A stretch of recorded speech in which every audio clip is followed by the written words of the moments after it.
Hi everybody, my name is Kelly Simmons. I'm a student at George Mason University, and today I'll be talking about precision and predictive medicine.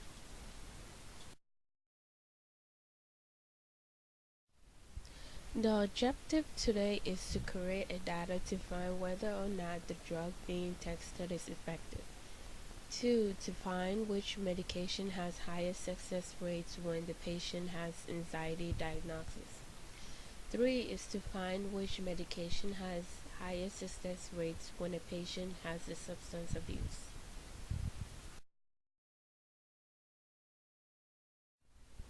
What is perception medicine?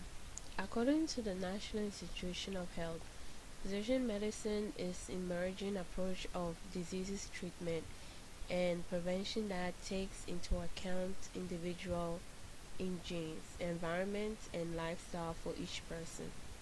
In other words, it will allow doctors and researchers to predict what kind of treatments and prevention for particular diseases will work on which group of people. An example can be is to find the proper dose for the proper drug, DNA testing for cancer, molecular profiling for fibrosis. Predictive medicine is a medicine that aims to identify patients at risk of developing a disease.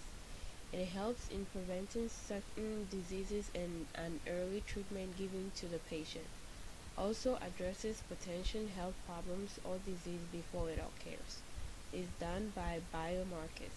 For example, newborn screening, prenatal testing, and preconception testing.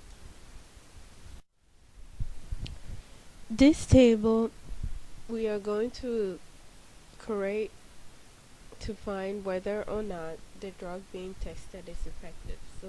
So we are using the data from 2013. So you first have to click on insert, and then it will bring you to a next page, and then that next page you have to click on the pivot table.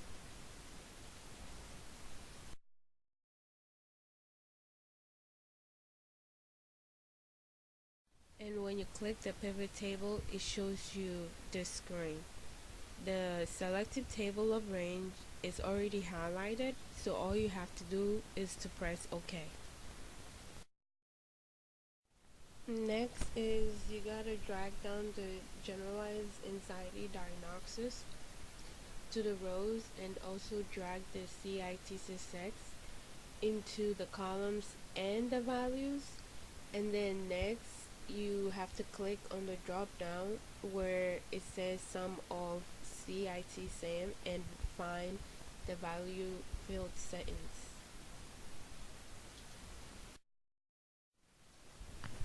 After following all the steps, your table should look like this.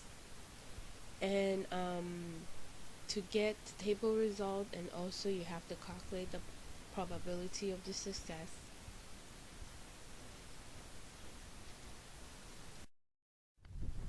After using all the steps to all the medicine by using the generalized anxiety diagnosis, this is what it's supposed to display of different numbers that different people react to different medicines. Question 2, state which medication has the highest success rates when the patient has anxiety diagnosis. The rates of success for using a generalized anxiety diagnosis with the CIT has the greatest success rate with 32% of the rate success. And also it states by why is it difficult to understand which medication works for patients with generalized anxiety depression is because each individual is different, and as a result they react different to medicine. For example, one person may have a positive reaction and another person will have a negative reaction. This is not only one medicine for each person, but as a result the success rate for different medicine help other patients, and it works best for them.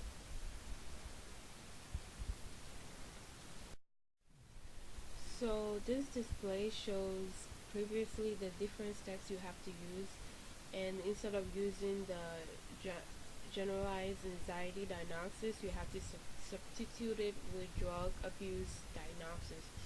And the question is, which medication has the highest success rates when the patient has substance abuse? Question 3 says, which medication has the highest success rates when the patient has substance abuse? And the rates of successful abuse diagnosis, which was the PUP, has the highest success rate at 37.5%.